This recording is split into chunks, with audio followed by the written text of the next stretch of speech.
السلام علیکم ورحمۃ اللہ تعالی وبرکاتہ۔ ناظرین، آج ہم آپ کو اس ویڈیو میں یہ بتائیں گے ایک عورت نے دوسری عورت پر تہمت لگائی اور اس عورت کا کیا عبرتناک انجام ہوا۔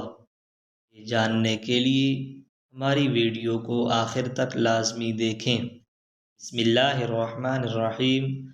زرقانی شرح موطا امام مالک رحمۃ اللہ علیہ میں ایک بڑا عجیب واقعہ لکھا ہے کہ مدینہ منورہ کے گرد و نواح میں ایک ڈیرے پر ایک عورت فوت ہو جاتی ہے تو دوسری اسے غسل دینے لگی۔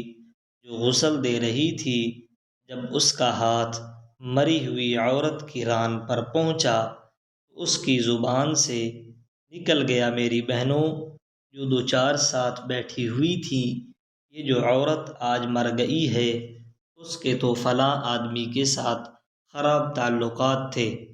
غسل دینے والی عورت نے جب یہ کہا تو قدرت کی طرف سے گرفت آ گئی، اس کا ہاتھ ران پر چمٹ گیا، جتنا کھینچتی ہے وہ جدا نہیں ہوتا، زور لگاتی ہے مگر ران ساتھ ہی آتی ہے۔ دیر لگ گئی، میت کے ورثاء کہنے لگے، بی بی جلدی غسل دو، شام ہونے والی ہے، ہم کو جنازہ پڑھ کر اس کو دفنانا ہے۔ وہ کہنے لگے، میں تو تمہارے مردے کو چھوڑتی ہوں مگر وہ مجھے نہیں چھوڑتا۔ رات پڑ گئی مگر ہاتھ یوں ہی چمٹا رہا، دن آ گیا پھر ہاتھ چمٹا رہا۔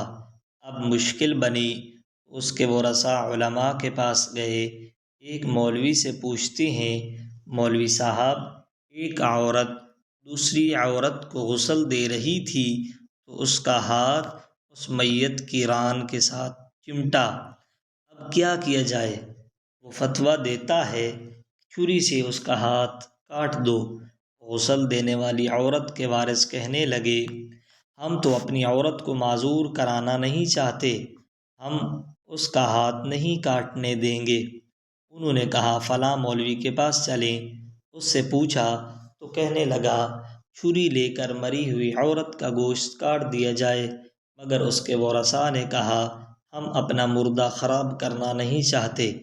3 دن اور 3 رات اسی طرح گزر گئے، گرمی بھی تھی، دھوپ بھی تھی، بدبو پڑنے لگی، گرد و نواح کے کئی دیہاتوں تک خبر پہنچ گئی۔ انہوں نے سوچا کہ یہاں مسئلے کا کوئی حل نہیں کر سکتا، چلو مدینہ منورہ میں، وہاں حضرت امام مالک رحمۃ اللہ علیہ اس وقت قاضی القضات کی حیثیت میں تھے۔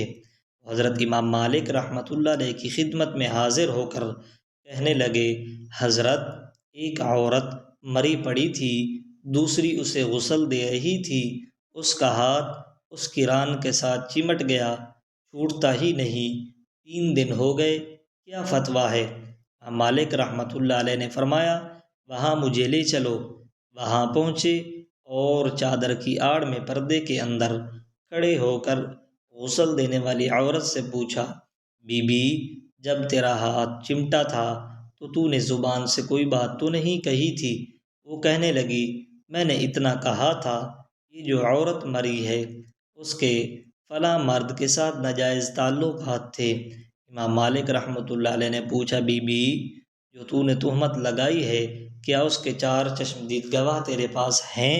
کہنے لگی، نہیں۔ پھر فرمایا، کیا اس عورت نے خود تیرے سامنے اپنے بارے میں اقرار جرم کیا تھا؟ کہنے لگی، نہیں۔ فرمایا، پھر نے کیوں تہمت لگائی؟ اس نے کہا، میں نے اس لیے کہہ دیا تھا کہ وہ گھڑا اٹھا کر اس کے دروازے سے گزر رہی تھی۔ یہ سن کر امام مالک رحمۃ اللہ علیہ نے وہیں کھڑے ہو کر پورے قرآن میں نظر دوڑائی، پھر فرمانے لگے، قرآن پاک میں آتا ہے جو عورتوں پر ناجائز تہمتیں لگا دیتے ہیں پھر ان کے پاس 4 گواہ نہیں ہوتے تو ان کی سزا ہے کہ ان کو 80 کوڑے مارے جائیں۔ تو نے ایک مردہ عورت پر تہمت لگائی، تیرے پاس کوئی گواہ نہیں تھا، میں وقت کا قاضی القضات حکم کرتا ہوں، جلادو اسے مارنا شروع کر دو۔ جلادوں نے اسے مارنا شروع کر دیا، وہ کوڑے مارے جا رہے ہیں، 70 کوڑے مارے مگر ہاتھ یوں ہی چمٹا رہا۔ 75 کوڑے مارے گئے مگر ہاتھ پھر بھی یوں ہی چمٹا رہا۔ 79 کوڑے مارے تو ہاتھ پھر بھی نہ چھوٹا۔ جب 80 کوڑا لگا اس کا ہاتھ خود بخود چھوٹ کر جدا ہو گیا۔